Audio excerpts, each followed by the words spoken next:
my fellow subscribers. Welcome to my channel.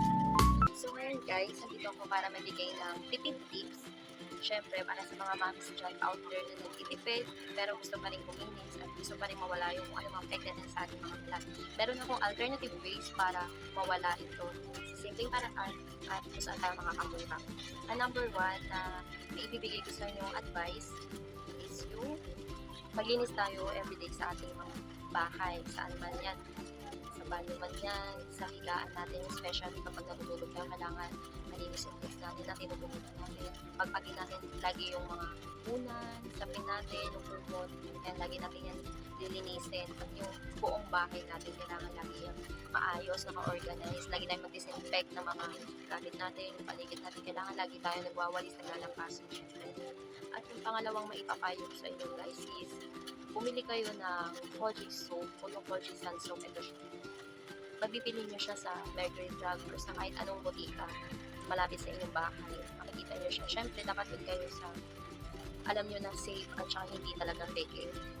Meron naman siyang pakita na meron ng expiration date na nakikita naman natin para hindi tayo ma-fake. Kasi alam nyo naman ngayon sa panahon natin marami mga fake mga produkto. Kaya kailangan natin maging mapanuri, maingat tayo sa mga bagay na pinipili natin para hindi tayo mag-claim. Yung pangatlo natin is gumamit tayo ng baking soda. Ito yung baking soda. Yan siya. Baking soda Santa Monica.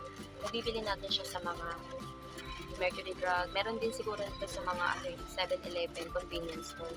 Kasi ginagamit din siya for baking. Pwede din natin siyang for bathroom or deodorizing para sa katawan natin. Pwede din natin siyang gamitin. Ito yung nire-recommend ko sa inyo guys na product na para makatulong rin para mag-lighten yung ating mga peklat lalo sa kagat ng pulgas. Ginagamit ko siya bago ako maligo. Then, kailangan ko siyang ibaba ng 10 to 15 minutes sa katawan ko. Then after nun, after ko siyang mababad, gamitin ko na yung Kojic soap na Kojic Sun. Then ibababad ko yung Kojic soap na Kojic Sun within 2 to 3 minutes lang. Then after nun, nababad ko na siya, babanlaw na ako. After nun, kailangan natin gumamit ng lotion. Ito yung lotion na to is for moisturizing. So, kailangan natin ma-moisturize yung skin natin kasi alam niyo naman ang Kojic soap ay napakatapang at napakabisa nito parang magpaputi sa atin. Pampaputi talaga siya guys. Alam niyo naman yan mga mamis dyan. Alam natin, trusted brand na natin ang Kojic soap. At lalo na yung Kojic na yan, napaka-effective niya guys. Yung mga plasidota tayong pa, syempre dahil alam niyo naman mga mamis na tayo, mga kailangan natin matipid. Kaya mas matipid kung bibili nyo ang sulit pack na 3 pieces na 65 grams ng Kojic Sun para mas lalo kayo makatipid. Wala pang 80 pesos yun kaya mas mga 74 pesos lang yung mabibili natin siya sa Mercury or sa Watson. Napakamura niya. Talagang pang sulit talaga siya. Then after nyo gumamit ng lotion nito, ang recommend ko sa inyo para sa mga peklat, sa mga kagat, ay ang LSPL cream. Ito siya guys. Itong LSPL cream na to, ginagawa nito sa atin dahil daw meron daw itong steroid na content. So, nabili ko siya, itong LSPL cream is pharmaceutical din sa butika, malapit din ang treatment sa mga namin. Katabi lang din siya halos ng TGP. Ewan ko lang sa iba kung kailangan ng reseta, pero ito kasi nabili ko siya ng walang reseta. Pero, ito, recommended ko to sa inyo is legit product to. Talagang tunay to na LSPL cream talaga siya. Tunay to. Sa Mercury kasi masyado na mahigpit, alam niyo naman na kailangan na ng reseta, hindi na siya pwedeng over the counter na lang. So, kailangan daw muna kumonsulta sa dermatology. Ako kasi hindi na ako kailangan kumonsulta sa dermat dahil wala naman din ako sapat na pera para kumonsulta ko doon. At siyang ako, ano ba yung ere-reseta sa akin ng doktor, hindi ko rin siya kapipagod dahil sa ngayon wala pa akong trabaho. Rento sa inyo BL3, gamitin niyo siya twice a day. Gamitin niyo siya sa mga kagat na pulgas, kung ano mang insekto yan, ilagay nyo, ipahin nyo siya twice a day lang guys ha. Tsaka hinay-hinay lang sa paggamit nito dahil based sa instruction nito, 2 to 4 weeks mo lang siya pwedeng gamitin. Ayan guys, makakatulong to. Ito yung naman niya. Mabango naman siya. Ayan, konti na lang yung naman niya guys. Pero super effective yung siya. Then after nyo maglagay ng BL cream, ang imapayo ko sa inyo, wala ka na pabili ng off lotion or something na merong content ng citronella, ang marirecommend ko na napakamura para maiwasan kayong magagay ng mga pulgas, mosquito, or mga garapata, kung ano man bedbugs yan. Ito ang kailangan nyo is aceite de manzanilla na merong nakalagay na citronella oil. Alam nyo naman guys, ang citronella nakakatabo yan ng mga insekto para hindi tayo makagat. Maganda rin siyang gamitin guys, ganito. Mura lang ito, nabili ko siya sa Mercury Drug. At saka iba na rin yung lalagyanan niya, upgraded na si acetaminophen.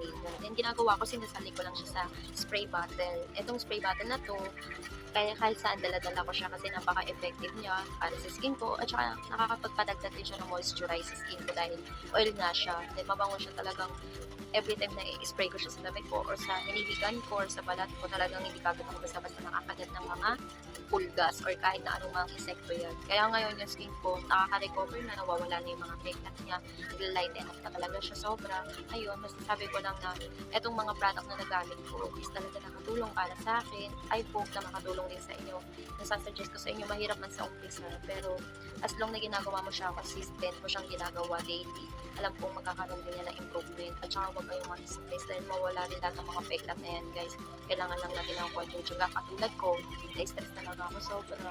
Parang ako, ayoko nang umalis, ayoko nang umabas, stress na ako, tapos di na rin ako nakapagsuot ng mga ganitong damit, mga sando, di na rin ako nakapag-short. Pero ngayon nakakapag-sando na ako. Pero ngayon nga lang, hindi pa rin ako makapag-short kasi gusto ko talaga ma-fully remove na lahat ng mga peklat ko sa kita ko, sa binti ko. Kaya ngayon, lagi ako naka-pajama, naka-jogging pants, lagi ako naka-pants. Kailangan ko yan para mag-protect din yung skin ko para hindi rin ako makutsa ng ibang tao. So, kailangan lang natin ng tsaga-tsaga para meron mangyari sa ating improvement. Diba, guys? Ayun lang. I hope, guys, sana may natutunan kayo dito sa video natin for today. And this is my first video dito sa channel namin ng AUB channel, AUB Vlogs channel. Sana nag-enjoy kayo. Sana supportahan niyo pa kami, lalo na ang baby ko dito sa channel na to. So, guys, please like and subscribe. Keep safe and God bless po. Bye!